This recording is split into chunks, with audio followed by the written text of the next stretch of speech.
What's up, Trekkies? It's your boy Will Wofford here with Trekker's Delight, a Star Trek-inspired podcast. Before we get started, we're going to give away $100, so make sure you like, comment, and subscribe to our channel where we will announce the lucky winner every single week. Now, welcome to Trekker's Delight.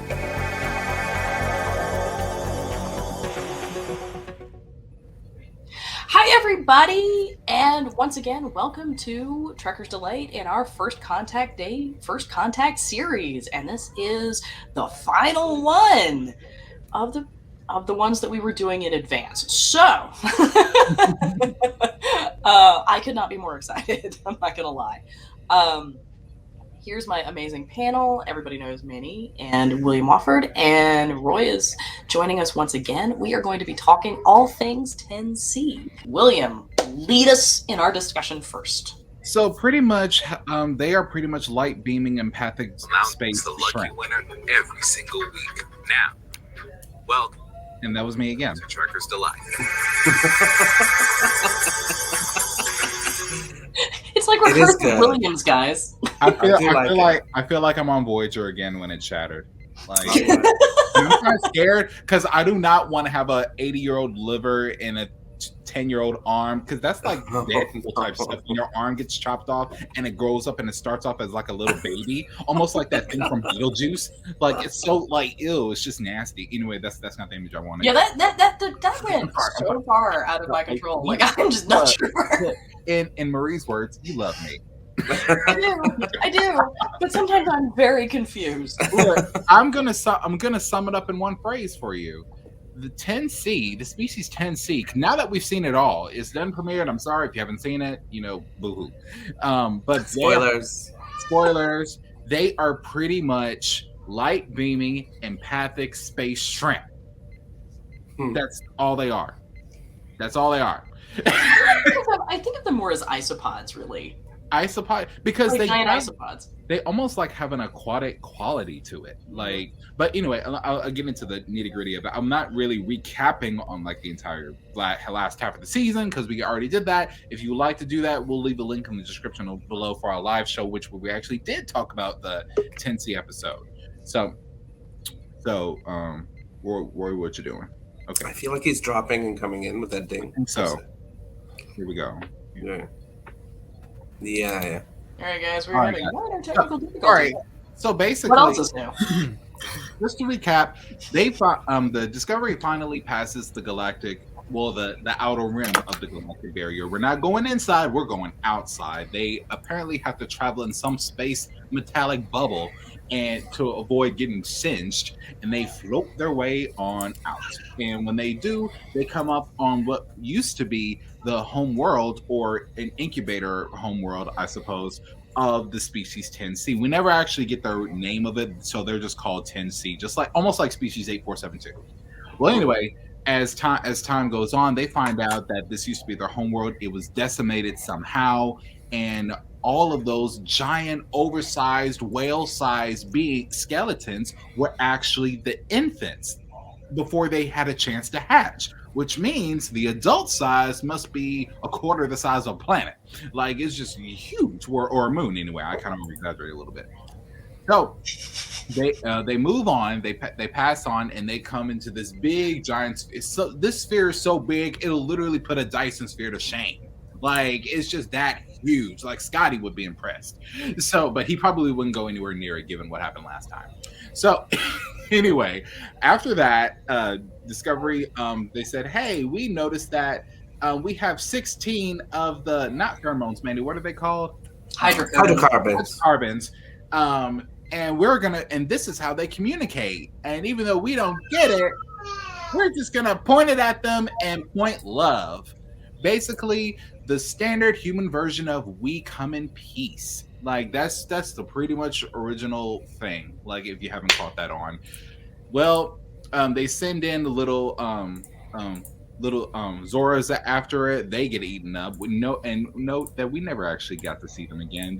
Those little bots never came back, at least not to our knowledge. And then Discovery gets swallowed up by this water-like aquatic thing that looked like something from Ghost of the Abyss or something. It's just and just encompassed the ship and then pulled it right in. Okay, we're gonna need you to pull back. We're gonna need you to pull back and talk about the actual aliens, my friend.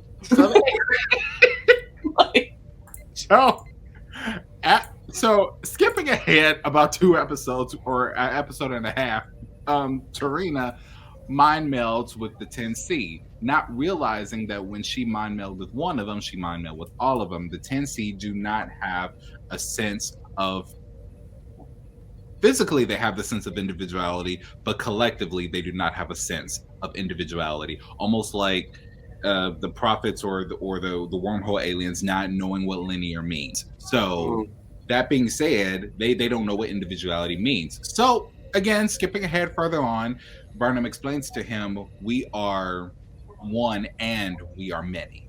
We are many of one, because you know that's just the best way we can put it. I know we're coming back. So the 10C are using a giant mining. I'm telling you, it's a giant shrimp. I don't care what anyone says. I think we're less interested in the actual plot, and let's just talk about the aliens themselves. So they use hydrocarbons to communicate. They are very isolationist. Is that the word? Yeah. Okay. They're isolationists, and Roy's having technical difficulties, so he'll be in and out. Yeah. So they're isolationists. They literally use the boronite to make the shield that protects their system that they live in. That's their ecosystem. That's where they live. I think it was like one star and one planet or something like that, and a bunch of gases. So anyway, they used to protect all that because they're pretty much afraid of the outside world, given to what happened to their home world last time. We don't know what happened to them. It's kind of beside the point at the moment. So they're capable of feeling, they're capable of sensing emotions if they come in abundance from an individual, which we've learned from Michael Burnham later on. But they ended up having Zora ended up creating a decent alphabet for them, and they communicate with them. They stopped their space tornado that was mining all the boronite in the world and the systems and stuff. And that's it. They're space shrimp. Yeah. That was a lot for space shrimp. Although I've said before, I think they're actually space isopods. But okay, what's an isopod? Like what is Google that? a giant isopod. Just Google. Look at the image. Okay. It's basically a deep sea cockroach. Yeah. Isopod. So, aside from the whole conversation about what organization these guys resemble,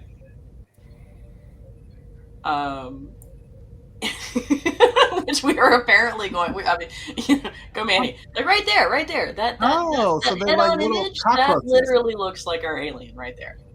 I mean, okay, because if you think about it, we have reason to believe that there's got to be a whole aquatic mega race out there. We've seen it in Voyage Home with the whales. We've seen it in Encounter at Farpoint with the space jellyfish, and now we have isopods that resemble shrimp. So. I'm sorry. You're killing me, William. I'm not letting that go. Like they're isopodic shrimp. Anyway, so what's interesting about 10C is we've seen a lot of accidental first contacts. We've seen some, out in space first contacts.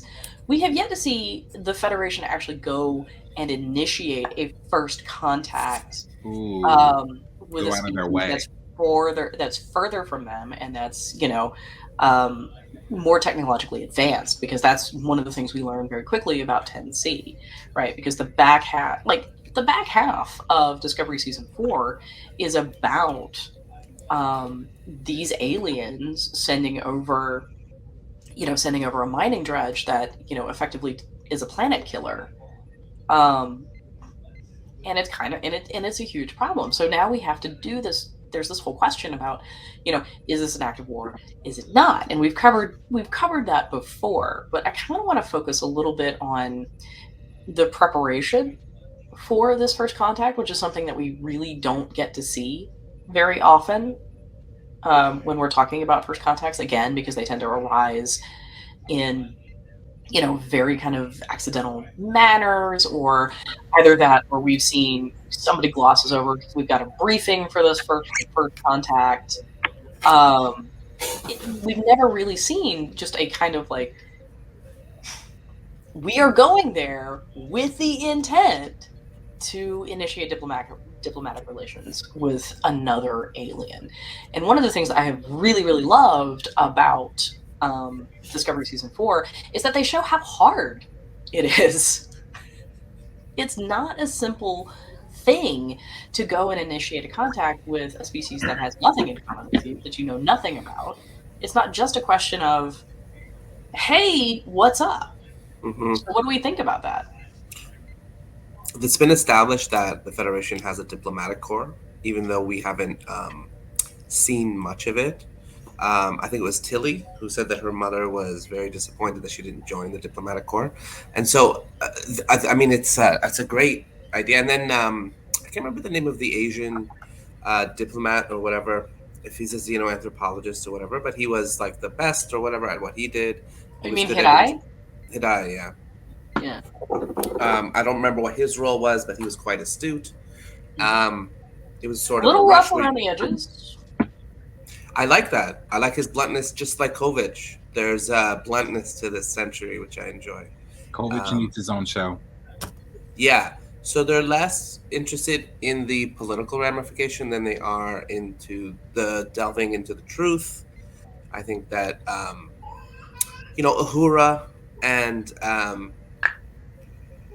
like early xenolinguistics, like Hoshi, served a role in this space where you were sort of, there's a great Enterprise episode where Hoshi couldn't translate in real time or whatever because the UT went down, and she's like, Hoshi, just stand in front, just do your thing, just relax and get the communication going. Oh God, Marie took her glasses off. Why? I have real feelings about Hoshi Sato and how Enterprise treated her, because it's insane, right? Because there's a lot of kind of almost condescension in the writing and in how the other characters treat Hoshi. And I've said this before, on Trekker's Delight. What Hoshi Sato is doing is almost impossible. I mean, remember the Rosetta Stone? The Rosetta Stone required 3 languages for folks to start processing what hieroglyphics, or hieroglyphs, I hear you, Jermaine, meant. It took 3 languages, right? That we already knew. And so what Hoshi is doing, and what they're asking Hoshi to do, is to stand there with no context, with no time to study, nothing, and just kind of cobble together a response. And then they're upset that it's not happening like this. And I just kind of want to beat my head against the wall because, I've been studying French for years. I've lived in France. I've lived in other French-speaking countries. Could I do that on the spot? Like, if I had never, the level of fluency I have now is hard won. Sure. I sort of equate what she did to sort of the way we communicate with our pets. If you talk to a dog in a nice, sweet way, but say mean things, it's going to understand the sweetness, and vice versa. If you say, oh, nice dog, but you don't say it in that way, you say, nice dog, or whatever, they're going to be scared. So they sort of understand the emotions of it. And, I think pets are more in tune to our emotions anyway. So maybe she had that ability herself, was just to understand people's emotions, because what's the first thing that the new species is going to ask when you try to make first contact? Do they mean me harm? Are they going to interfere? Things like that. They want to establish intent first, and then open up a dialogue after that, and then find some kind of common ground. And Hoshi found common ground with pretty much everything. She just had this innate ability. It's almost like a person who gets along good with pets. You've always said, hey, my dog must trust you because he's going up to you and licking you instead of trying to attack you. I think she must have that sort of sense. I'm not saying she's like a dog, but she just has a different perception. No, I hear what you're saying. A sense that maybe we don't have like a dog whisperer. I see what you're saying. Right. So she's a But even whisperer. then, none of that really gets appreciated, right? Like because you're and even if Roy's right that it's an innate ability, like that's a tremendous talent, y'all. Yeah, It's a yeah. tremendous She was like a talent. savant. Yeah, yeah. That's why she was what she was in that show and stuff. I always used to get really nervous that we were taking the best of humanity out into these missions when anything could happen. Like you've basically taken a huge brain trust and locked them into a metal cage and thrown them into the inky void. Like it's Right. scary. And what if we lose the best of the best? And why are they Yeah. all on the Enterprise? And Totally. I think about that all the time. I'm Me like, too. you're the best. What are the other people doing on the other ships? The Excelsior and the Dog. Well, I that's like why that we have there's the a mod. Cerritos. The We more, know why. the more I think about it, the more I feel like Hoshi made the universal translator to say, "Y'all ain't sending me out here no more. I'm tired of y'all treating me like this. Y'all can do it yourself. Just press that button. I'm going home." Peace, I'm out.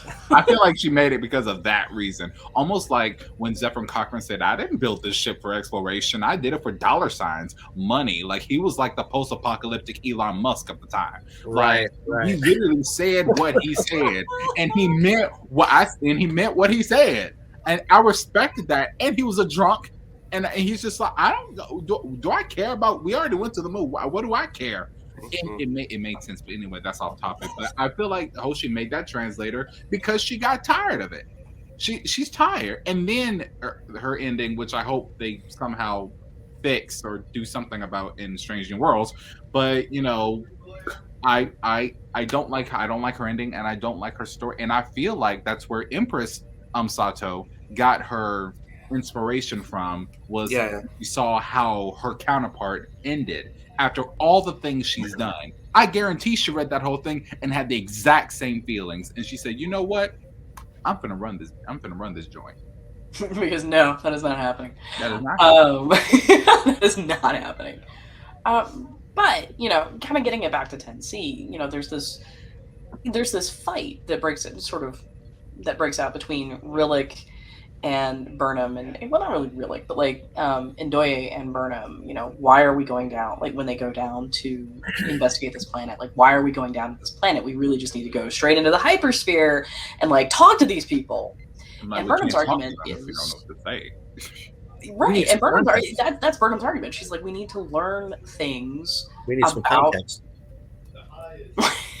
Right, we need to learn things about the species in order to communicate effectively with them. There's such an emphasis on the importance of communication here, and I really, really love how foreign and alien they make the 10C. Like, They really went outside the box with this one. Finally. Yeah. Right? That right there, Manny. Can you build on finally? I mean, there was I recently read, I think it was in Screen Rant or in Trek Cinema thing, whatever, that we finally normalized what alien means because of the fact that they've taken on all these humanoid shapes. And as I've said previously, I think it has to do with that TNG episode, with that like proto changeling race that like left a little bit of the DNA across all these worlds. And so maybe there's a galactic thing within this galaxy. We are in humanoid forms because we are all descendants of this one proto race, and that you actually had to leave the galaxy or galactic barrier in order to see non-humanoid.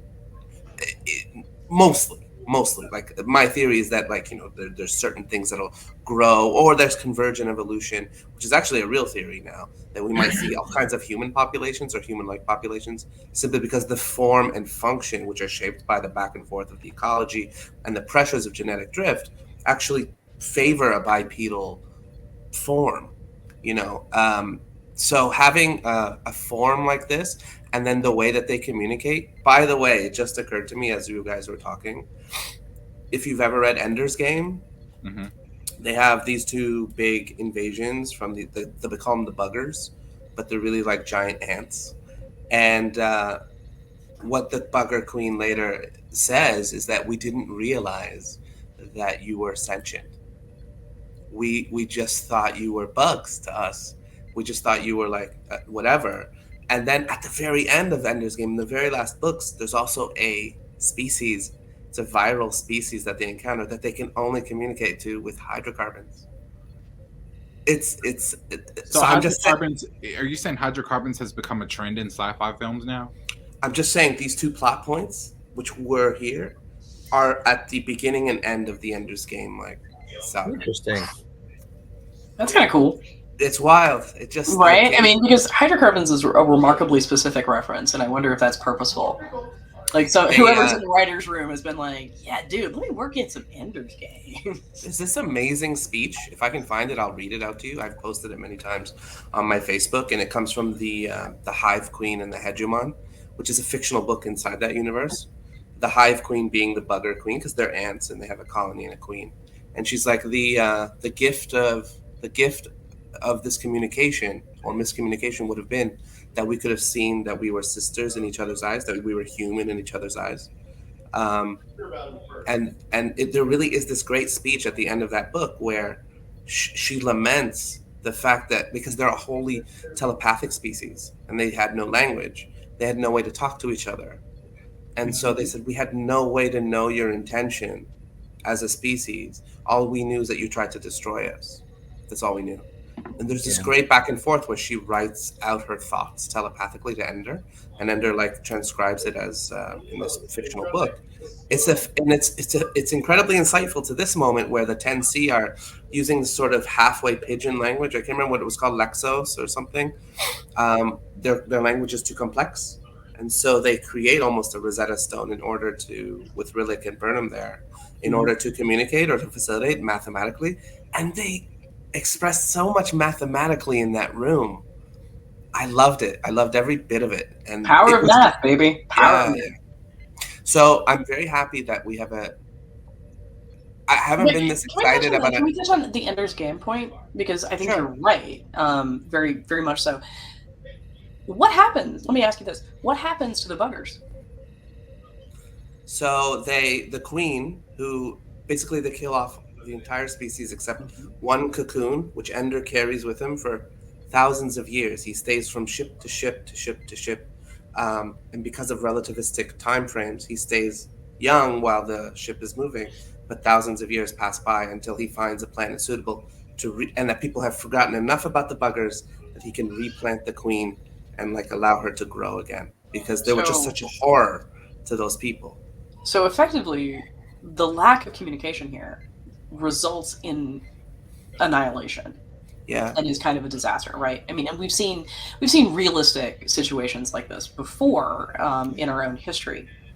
So I find it interesting that it's taken until 2022 that we really see this tackled. I mean, we have some episodes, right, in TNG. I'm thinking, the Shellyak. I'm thinking, the Temerians. I haven't been this excited since the Tholians. I was gonna say when I saw the That's right. a long jump. Yeah. Right? Remember when we saw the Tholians for the first time and they trapped them in that room and then they explode? But there's a great we've referenced the Tholians and Tholian silk. Where did you get it? I was gonna say, do we ever really see them again? There's only that one episode. And I gotta say, the Tholian Web is actually not one of my favorite episodes of it's messed up. And the Breen with their like dampening, there's stuff out there that we haven't touched on in the Star Trek universe. What are the Breen? And we really don't. We it's interesting because that's one of the driving forces and driving themes in Star Trek is the necessity for communication, the necessity for understanding, and we just kind of gloss over the means by which we can achieve that a lot. And I get it, right? I mean, we've got time constraints, we've got budget constraints, we've got, whatever. But I think that's one of the really cool things about Discovery Season 4 is that there's such an emphasis on that. And there's such, and, they give it, I'll admit, Discovery's pacing is uneven, always. But they give this a lot of attention. And I think there are good reasons for that. I don't know, what were your feelings, Roy?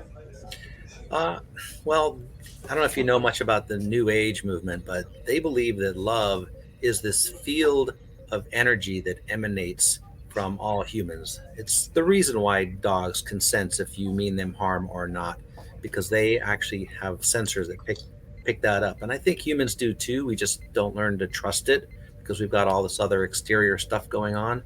But I think that's kind of what they're trying to say. Like pheromones and endorphins, all that stuff that we give off, and the field of energy, which is love, can be sensed by like these beings, for example. So it might The be biomorphic field.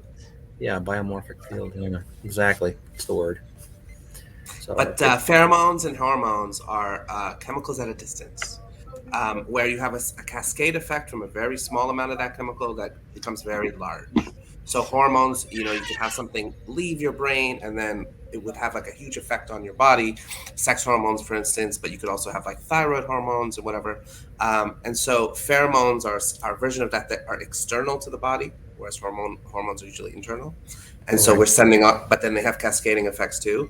In this case, when they left those hydrocarbons on the thing, imagine you are so highly advanced, but your physiology is trapped by the necessity for a chemical exchange. All of the fact that we have an auditory process or a visual process is secondary to the other cellular processes and how they like communicate. Specifically, the electrical impulses and the chemical impulses, which are milliseconds, 200, 250 milliseconds, refraction, whoosh, whoosh, whoosh, whoosh, whoosh, that like jump all of these nerves, like nerves that go from like the tip of your finger all the way down, like bouncing down this myelin sheath all the way up and then all the way down. These ERPs, these ELPs, these refractory potentials, basically opening and closing these like cellular bridges and then immediately cleaning the chemical neurotransmitter in between. That is the actual medium of this message. The message itself, as it's received, happens to be oral or like auditory or whatever, but really we're getting to the core of like intent through chemical exchange. That's to me is very interesting in this idea, and it's specifically done in Ender's Game. But this was a much better. I also agree with Marie that making this the focus really was core Star Trek. Like I've heard so many people say so many bad things about Star Trek. It's all Star Trek to me. It's a buffet. It is what it is. The flavors that you may like or dislike things in the way, but like they're all choices that human beings have made. I can't wait to see the next 50 years of Trek and taking it away. But like it's just like how people who grew up with the original Star Trek have their favorites and they hate this and they love this and whatever. It still shaped your version of it. We're in a renaissance. Everyone has all these expectations of like what we need to see. It's garbage. Take it, go enjoy, like run with it, do all the things. It doesn't need to be a certain way. To your point, Manny, I just read earlier today, it was on Facebook, and they released the final dates. I don't know, I might be the last one to know about this, but I just read it, so I'm excited. We already know that Picard is coming out following Strange New Worlds, then Prodigy, part 2, and then not Discovery, but it was something else. Basically, 2 more shows are coming after Strange New Worlds. I know Prodigy is one of them. Was it the Starfleet Academy? Lower Decks. Academy? Oh, No, Lower Decks. It was Lower Decks. Lower Decks. Oh, Prodigy. Yeah, we're due for some more Lower Decks. Because Yeah, I want to find out where they're going with this incarceration. I'm here for it. I'm absolutely here for it because I'm just like, because I remember when I told Jermaine, I said you need to watch it because let's just say a lot of things matter right now, and they really went that mile and just walked up to her and just did that, which looks very familiar, even though we know it's not that situation. It's the 24th century, but there's a lot of similarities. Well, honestly that's a Black Trek FTP episode right there. But anyway, so what I actually had a question for Marie. Okay. About 3 weeks ago, you emphasized 3 or 4 weeks ago ish.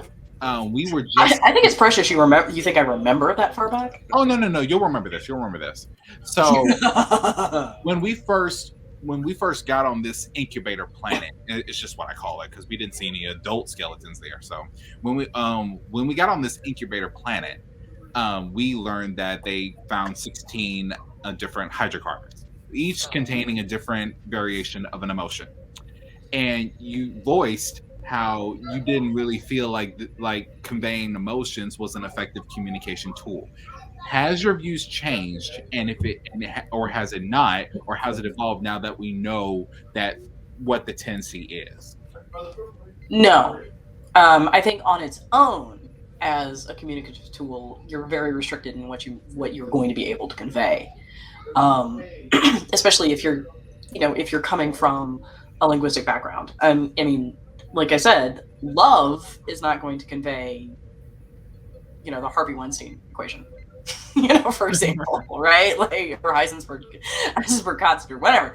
That's not going to be a thing that you can do. There's a lot I think it's a great way to supplement language. And well, no, like Manny actually brings this up, that not even 10C expects that, other species are going to be able to communicate the same way they do. So they actually create this kind of pigeon language. And they use, lights and mathematics and all of these other things to achieve a basic kind of communication. And what I love, again, thematically about that is that the 10C is meeting you halfway, right? It's not a question of, the Federation having to come all the way over here and adapt exclusively to how the 10C communicate. The 10C are willing to make allowances and are willing to, make that effort to achieve mutual understanding. Right, kind of dumb it down a little bit so they can. Yeah. Or it's not even necessarily a question of dumbing it down. It's like simplifying. It's like trying to come up with a way to communicate. Say your interlocutor is deaf and only speaks in sign, and you've got to figure out a way. And if you don't sign, you've got to figure out a way to communicate. And it was an episode of TNG with that chorus. And that yes. But like in real life, what you have to do is you either have to grab a phone and start texting, or you choose a different method of communication, is what it is. So it's not really dumbing anything down. It's meeting you where you are. That, and the reason I asked that is because it reminded me of just like how the 10C probably looked at humanity, or not humanity, at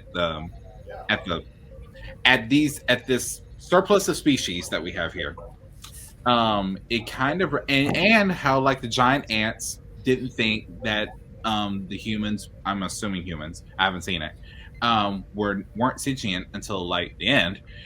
It reminds me of how like elephants view us. I read somewhere that whenever they're happy, go-getty animals, and they're big and they're humongous, right?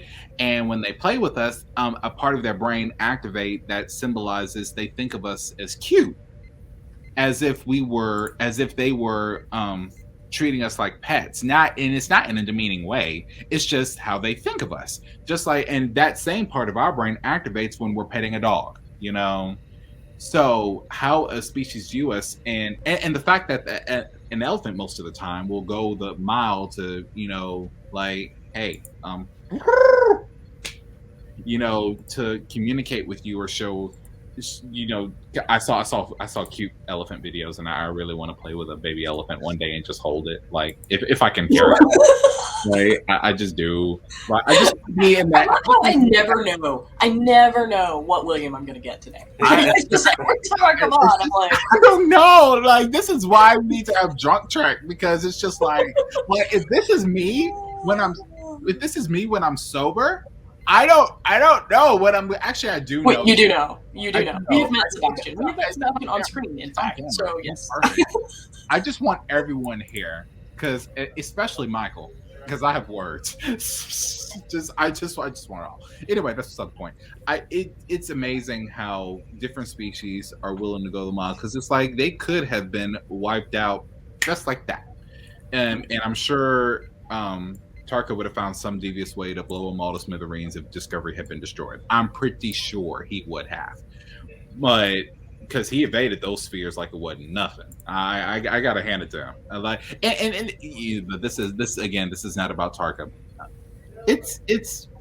I loved it. I was really thinking hard about a time when Starfleet would go out of their way to they made first contact all the time, by accident, by comeuppance, by a lot of different things, by observing them for 50 years, and then saying, okay, hey, let's come on down. We've even had episodes where they did the official first contact and a planet wasn't ready. Yeah, we've seen that in TNG. For this case, they are quite literally going out of their way. And I'm Marie, please don't shoot me. They did something. The difference between this and Star Trek V, they ran across that big-headed guy by accident. Not And he, arguing. and he wasn't even, and he lied. He did nothing but lie. He was pretty much a floating Armus. That's pretty much all he was. I don't My even favorite line in all of American cinema. Yeah, What does God need with a starship? and that's literally became a meme. It literally became a GIF or a GIF. It literally became all that. But accidental first contacts, while it's still technically first contact, it doesn't really count. The Federation with a group. That's another thing I want to discuss actually. With a group of diplomats and linguists, all working together the best they can and could. Yeah. Let's talk about that. Can we talk about the preparation that they had to undergo and the characterization and the character development that they had to go through to even come to this point? I forgot one of the it was a guy, and he was the linguist, and he was being a bit of a smartass in the first. Not that I could blame him, but I couldn't blame him. I ain't gonna lie to you. I'd have been laughing. Like I'd have laughed right with him. I actually thought what he was saying was funny, but I'm dark humor. So whatever. I just want to give Roy a little bit of space. Roy, is there anything you want to jump in with here? No, I'm just listening. Okay. I'm just listening. Go ahead. Well, this is where everyone else comes in. How do you guys feel about the diplomats and the linguists and the preparation it took over the last half of the season to get to 10C to where they are now? Could they have done anything better? What did you feel like they learned along the way? Was there anything that you deemed unnecessary? Well, they were definitely stretching themselves, trying to think outside the box to communicate in this new way. You know, I mean, luckily they had the computer. What's her name, Zora, to help out with that. You know, so that was definitely good for them. So they just pooled everybody together and having a Vulcan there to do a mind meld. You know, I mean, it's like they took every form of communication that they could think of and just like brainstormed, brought it all together and said, we're going to talk to these beings. Right, and then they took the shotgun approach. We're gonna like fling everything at the wall and see what sticks. Exactly, and they made contact, so it worked. You know, They avoided further violence. They were able to reach them. They tried their best, and to Marie's point, you know, that they realized or they had empathy and they were able to reach across the aisle in the only way that they could at that time. Again, like when you're sitting in your bunker and they're sitting in their bunker and you're wondering if they're plotting against you and they're wondering if you're plotting against you, and if you don't make that connection where you can feel out each other's intent, then that first strike becomes more and more ripe. yeah. Do you If I could read from the speech from Ender's Game, I called it up if you don't mind. Please. In this book, they annihilate the buggers, but they do it at the very end. They don't mean to. And this is from the Hive Queen's, what she writes at the end telepathically to Ender. She says, "If only we could have talked to you," the Hive Queen said in Ender's words. "But since it could not be, we ask only this, that you remember us, not as enemies, but as tragic sisters, changed into foul shape by fate or God or evolution. If we had kissed, it would have been the miracle to make us human in each other's eyes. Instead, we killed each other. But still, we welcome you now as guest friends. Come into our home, daughters of Earth. Dwell in our tunnels, harvest our fields. What we cannot do, you are now our hands to do for us. Blossom, trees. Ripen, fields. Be warm for them, suns. Be fertile for them, planets. They are our adopted daughters, and they have come home." Wow. That was beautiful. That's why I wanted to read it, because it's so apt for this moment where, like, it could have totally gone the other way. Mm-hmm. You know, we have this. We just happened to stop the DMA. Tilly and that Admiral just happened not to die. All these other species, Nivar again, and Romulans again, and Earth again under attack, like, just happened to be saved by that Deus Ex Machina of, like, being able to, in the exact moment that they needed them, to stop the DMA. So That was the other thing. Is I don't really feel like it's Deus Ex Machina though, because we actually see the build up and we actually see how this is working. the timing, because that's Okay, that's fine. If you And want I to think- quibble with the timing, sure.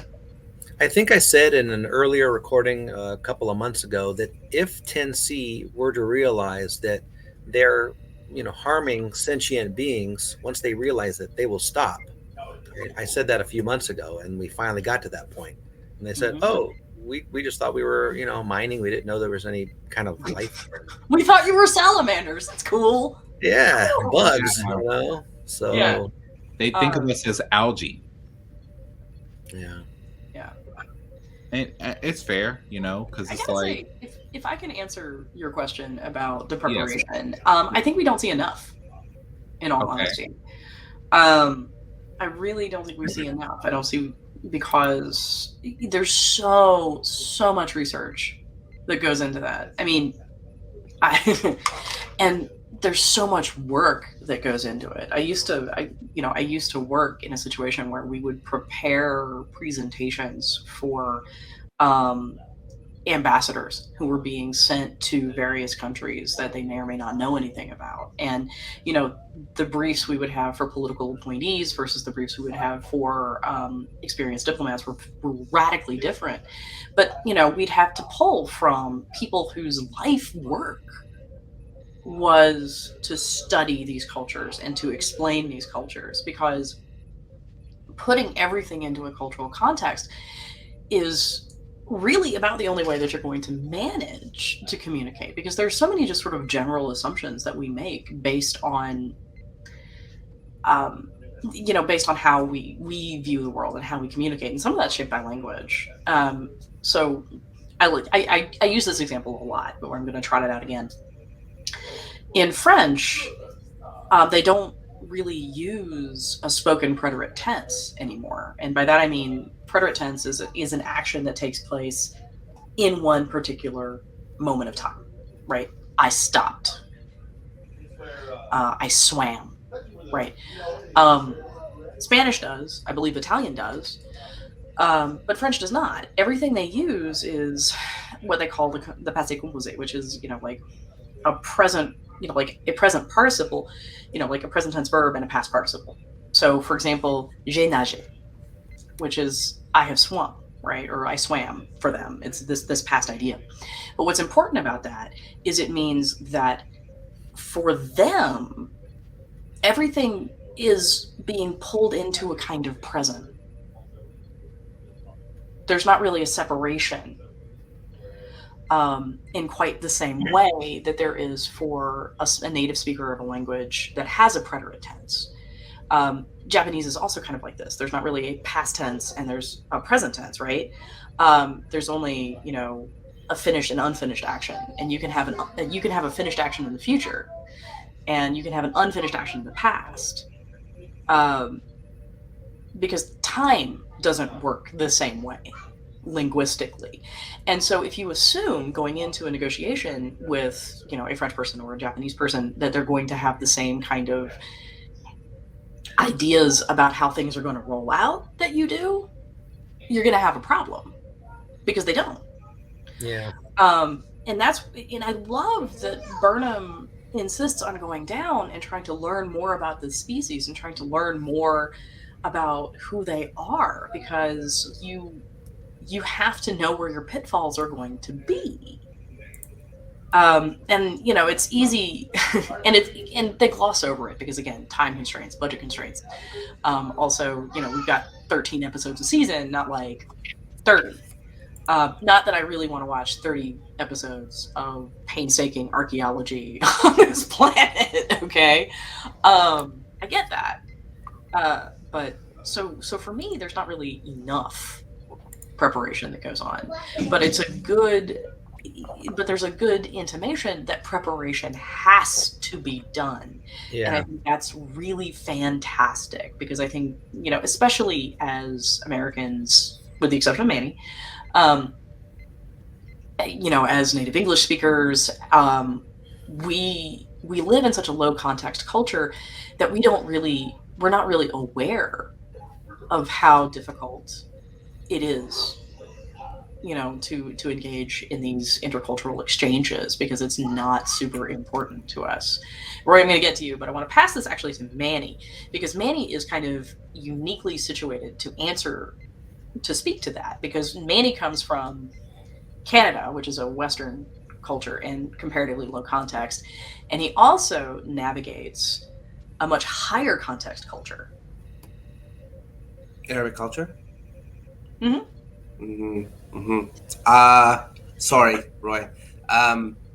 What comes to We're gonna get occurs to you. me? Promise. What occurs to me is the way the idiom plays into the way that we communicate. The Tamarians and the meme culture come to mind, like how we express metaphor. Arabs express things metaphorically a lot. We're a poetic people. The smallest touches in our verb tenses and whatever change the words quite dramatically, the pronunciations and stuff like that. It's like Chinese in like that way. Whereas English is utilitarian and you have nicer versions basically like French, Spanish, and Italian, the romantic stuff, but English is utility, which makes it beautiful in its own way, but there's only a certain way that you can communicate in English, whereas these other languages have these grander, like when I speak Arabic, my personality will change. My code switch. I actually become more communicative. There's more of me that's communicated. When I'm speaking in English, it's like I'm using a knife and a fork. But when I'm speaking Arabic, like it's like all of the tools are I can do more with the wordplay and stuff like this, more meaning. So communicating with the 10C in a utilitarian fashion would be very different than, like, for instance, like the Tamarians, they're metaphorical. They use nouns and verbs, but they use them in very different ways.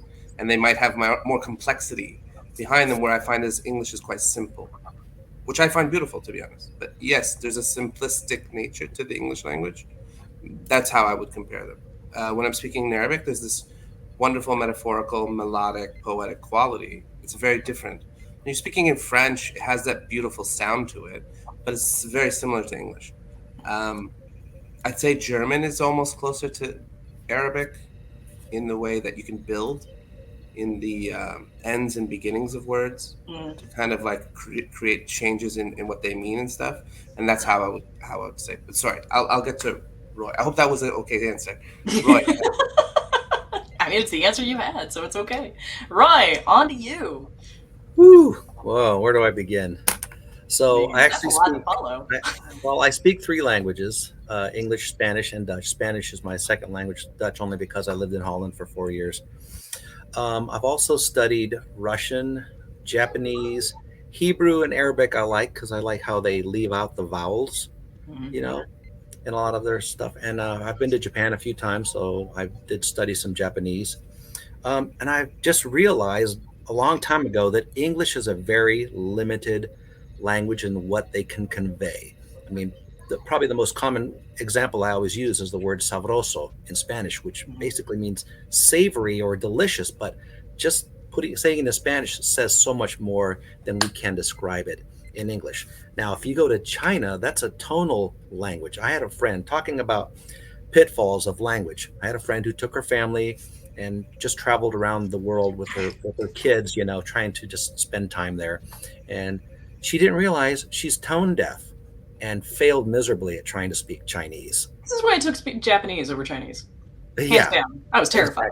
Yeah, Chinese is a tonal language, so if you mess that up, you're going to say something completely different and not be understood if you don't have tone. If you're tone deaf, you're not going to get it. So, but what other countries I've always noticed is they really appreciate it when you try to speak their language. Just if you just can say a few words, it's like the ultimate kindness or compliment that you tried to speak, versus a lot of the Westerners that say, well, I just know English and I'm not going to even try. Here's my my Google app here. Just this is what it says, and just try to speak that way. I mean, right now I've been teaching everyone this word, "Что за хуйня?" "Что за хуйня?" That means what the in Russian. Okay, because that's what's going on right now. So always just learn how to say excuse me. Извините, пожалуйста in Russian. Shitsureshimasu. Yeah, exactly. Sumimasen. Just learn how to say some common phrases. Oh, yeah. Iniche is thank you in Bambara, which is the language they speak in Mali, Africa. Mhm. You know, I went there and I learned how to speak a few, native. I mean, yeah, obviously they speak French in a lot of, northern Saharan region of Definitely. Oh Africa. my god. But the people in these indigenous little villages, they're speaking all these other dialects, and I took the time to learn those, and they were so appreciative. I mean, their eyes would go wide when I'd say iniche, which means thank you in Bambara in Mali, Africa. I mean, I was It's fortunate. just good manners. The Really? military sent me to 33 different countries, and I've just tried to learn people's language, and people appreciate it when you try to speak it. And so when we were speaking to the Tensi and just made the attempt to communicate with them, that right there spoke volumes, excuse the pun. So that was pretty much it. I think my favorite like little tiny bits of linguistic knowledge is I was in Guasi, like trying to get to my my gate, and just there was just this sea because it was tourist season, so it's this sea of Japanese tour groups, and nobody was moving, and I'm like, please, I've got to get there. So like I literally just go, Shitsune shimasu, and it's like the parting of the Red Sea. Sumimasen. Because it was a term that recognized, and it literally means like, please excuse this rudeness that I'm about to commit. Because I'm like, When I joined the army, I learned a whole other culture. I was this sweet, philosophical, doe-eyed idealist, and then I went through basic and learned the cadence of my master corporals and sergeants. They taught me a different, and so now I have this. It's always locked and loaded when I'm with my kids teaching. That sergeant, the way that my sergeants used to bark and master corporals used to bark at me, it's not just the words. It's a poise. There's a way. I put on a character when I'm with my kids. I have a bow tie, suspenders. I use a meter stick as a cane. Yeah, the whole thing. I twirl it, and they hop too. They know Mr. Manny means business. And when I bark across the school, everyone freezes. I rarely raise my voice, and so when I do, they just freeze. And that comes from that culture it was a culture that I picked up from the military. The way that they speak, those Newfoundlanders and New Brunswick and East Coasters and Cape Bretoners, and the way that they were. And now I'm teaching at a Nova Scotian school. Again, within Canada, we have different cultures. It's this Irishy, deep fisherman sort of way of speaking. Hey, bye, how are you now? Oh, we don't need no malingers here, okay? You get out of that line or you get to work. There's nothing in between. And when I would shout, if I even I just went to Expo, people everywhere, and I just said, grade 7s, and line up, and they just condensed like a droplet. So to Marie's point, language is more than that's what Malinger means. Yes, they would have a sick parade at the beginning of the morning, and people would have to line up and be like, well, what's wrong with you? They would berate you. It's a legal term in the UCMJ, funnily enough. It was a whole thing. And I didn't know any of these things. They're messing with you the whole time. So the fact that we were communicating at a distance with the 10C, first of all, also a metaphor, because that's how hydrocarbons work. Just like pheromones, it's communication chemically at a distance. And we were communicating chemically at a distance. We were also sort of as like a neurotransmitter, like there was space between us, and we were like somehow communicating with lights and chemicals. So they're probably not used to, or maybe have not usually talking to other sentient species. And if they really are like one being with many parts or many, they probably aren't used to, and they said that we're not used to individuality. We don't understand, are you one or are you many? We're not used to the many, we're used to the one. So just like William said about them not understanding about time, like the Wormhole Prophets, we had to have that conversation where we like taught them how our consciousness in the universe, what is our sentience, how are we perceived, and so language in this case is more than just words. It's also communicating ideas and ways of experience. And to temporal linguistics, right? Like it's moving. We got better and better at communicating. So at first it's quite brutal, and then it became more sophisticated. So there was a sophistication that came with it. Sorry, I didn't realize that I was muted.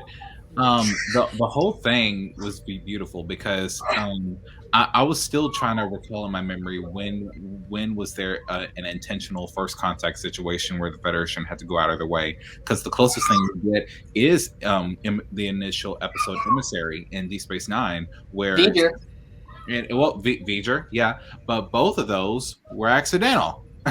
Well, no, V'ger was incidental and Emissary was accidental, whereas 10C is intentional. See what I did there? So the whole thing with the preparation gave me a lot of, especially after doing a lot of FCP episodes with Marie, gave me a lot of Hoshi Sato vibes, because it was 100% on the cuff. It was so on the cuff. Now, obviously, they were appreciated because they quite literally saved the better part of the Alpha Quadrant, but they did it on the cuff. And I doubt that they would have been able to do it if Zora had not been there. I really believe that. I absolutely believe that. I'm glad that I'm glad that she's just not there for Calypso. She's there. She was, I won't say that she was Han Solo in a way, but she was definitely, she had enough character build up that she was actually part of the group. If you missed it, she was actually that holographic circle that was in the top right corner, like right there. I was like, okay, you're not just sphere data anymore. You're more than the sum of your parts. And then we find out 1,000 years later, you have a body.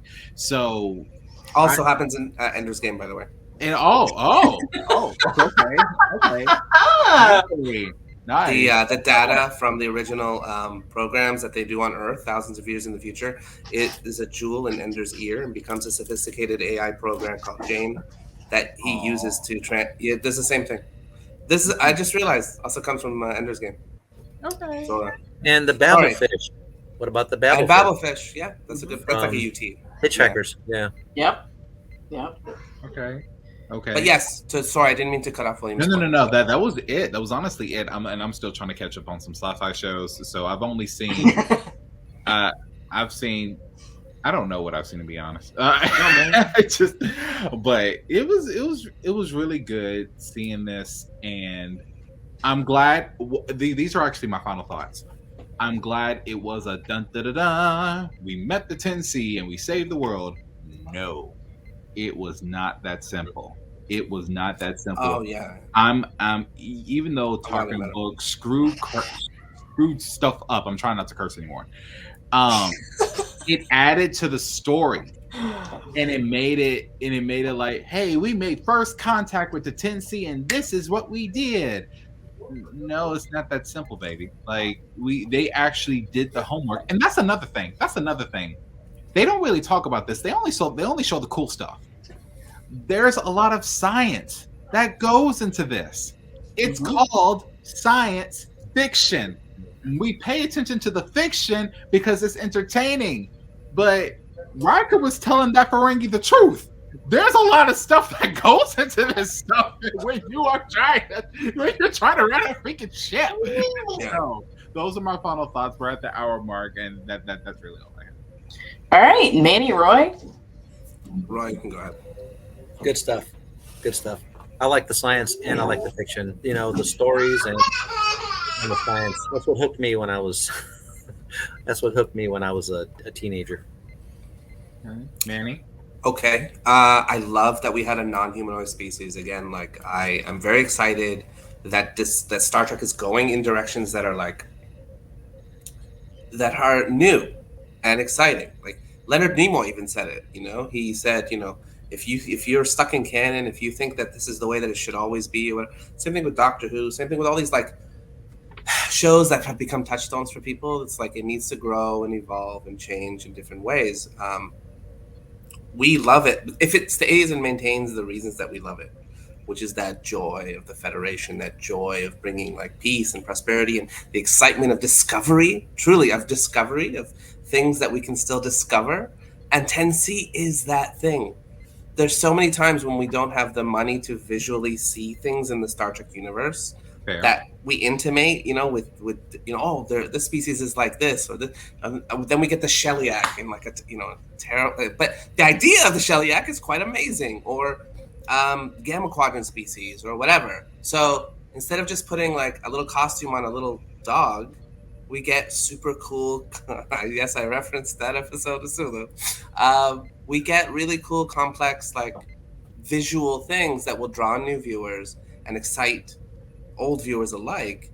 And the science, the build-up to Marie's point or whatever, the fact that we put so much care into the plot, as I would always argue, if we had 10 more episodes, we could make it more complex. If you had more time to actually say more things, you could develop these more in more ways, like to see the diplomatic corps, to see more of the Federation in this century physically. Like, it's frustrating that we only see like these few ships. So my final thoughts are, I'm just super edified that we got to see the culmination of a season of Star Trek that had to do with diplomacy. Even though it was existentially like a threat and whatever, it drew together elements that are sometimes less seen as less important than the fast-paced bang bang.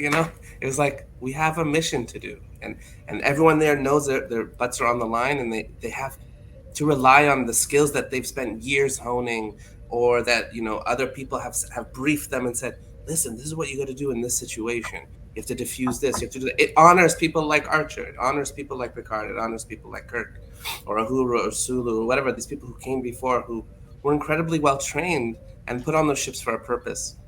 Because of those contact missions, that you needed the best presentation, and Burnham really was. Burnham is quickly becoming one of my favorites. People trash talk like all this and whatever. She was so good in approaching all of this stuff. She was also a xenoanthropologist. I mean, what better like field could she possibly be? Like, she is a science officer. She's the best. Was raised on Vulcan. Oh, yeah. So I love it. Marie? I think my feelings on this are pretty clear, and I am not gonna try to follow Manny on that one, because that was just that was fantastic and beautiful.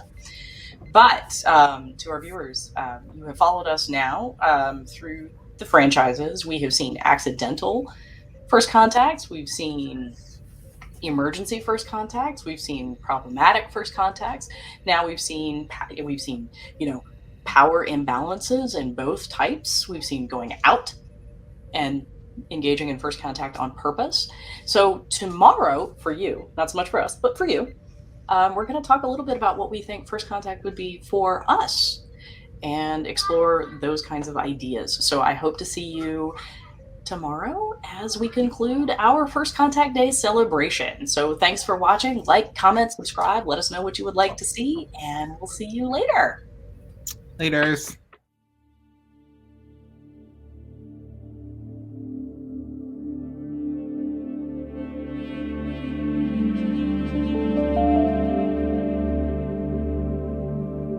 Now again, I'm gonna say this again because we're near the end of our show. If you are our allies, we are not talking to you. We are not talking to you. This does not pop. Okay, we're not talking to you. Stop trying to take our and make it your goddamn business. It ain't got nothing to do with you. It ain't got nothing to do with you. Our experience of grief independently. Bruh. Yes.